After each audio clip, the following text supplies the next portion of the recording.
ইতিহাসে কার্যত নজিরবিহীন শেষ কবে এই ভাষায় প্রাক্তন মুখ্যমন্ত্রী বুদ্ধদেব ভট্টাচার্যের কোনো সহকর্মী তাকে আক্রমণ করেছেন, তার শিল্পমন্ত্রীকে আক্রমণ করেছেন, এরকম নজির আমাদের অন্তত মনে পড়ছে না। একবার দেখুন রেজ্জাক মোল্লা ঠিক কি বলেছেন মুখ্যমন্ত্রী, প্রাক্তন মুখ্যমন্ত্রী এবং প্রাক্তন শিল্পমন্ত্রী সম্পর্কে। কেমন লাগছে জেতার পর? জেতাতে আর কি করা যাবে, এখন পার্টি বামফ্রন্ট হেরে গেল। আমি জিতলাম, আমি 72 সালে একবার জিতেছিলাম, সেখানেও দেখলাম এরকম একটা অবস্থা হয়ে গেল।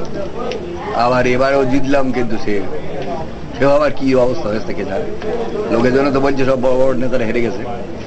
তা আমার একমাত্র কথা হচ্ছে গরিবের কথা বাসি হলে বৃষ্টি হয়। গরিবের কথাটা আগে শুনলে বৃষ্টি হলে এই সব মানুষটা হতো। তাহলে কি মনে হচ্ছে সিঙ্গুর নন্দীগ্রাম যে ইস্যুটা ওটাই হচ্ছে কাল হয়ে গেছে? আমি তো সোজা বলি যে গরিবের কথা বাসি হলে বৃষ্টি হয়, এইটা শুনলে এদের এই অধঃপতন হতো না।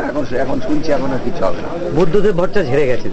আরে যে হেলে সাপ ধরতে পারে সে যদি কেউটে ধরতে দেয় তা কি হবে?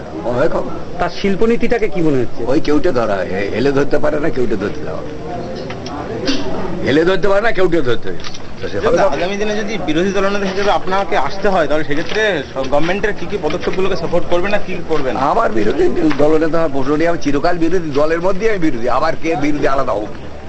আপনার কালো ছেলের জোয়ান ছেলের কালো চুলের যে মধ্য ছেলের থিওরি, ওইটা যদি নিত, ওটা নিলেও বললাম তো গরিবের কথা বাসি হলে বৃষ্টি হয়। ওরা তো তখন শুনলো না। এখন যদি মনে করে হবে, কি করা? তা এর জন্য কি মুখ্যমন্ত্রীর নীতি মনে হচ্ছে? আর ওই ফোরে মুখ্যমন্ত্রী একা কেন, মুখ্যমন্ত্রীর সঙ্গে আরো সব আছে না, ডালপালা আছে, গাছপালার সঙ্গে ডালপালা থাকে না। হ্যাঁ, সেটা ডালপালা সবচেয়ে খারাপ। নিরুপম সেন ওটা তো হার বেশি, তো পৃথিবীর অর্ধেক লোক জানতো। তো তারও একটা অবদান রয়েছে হারানোর পিছনে। কিসে? হারার জন্য তারও ভূমিকা রয়েছে।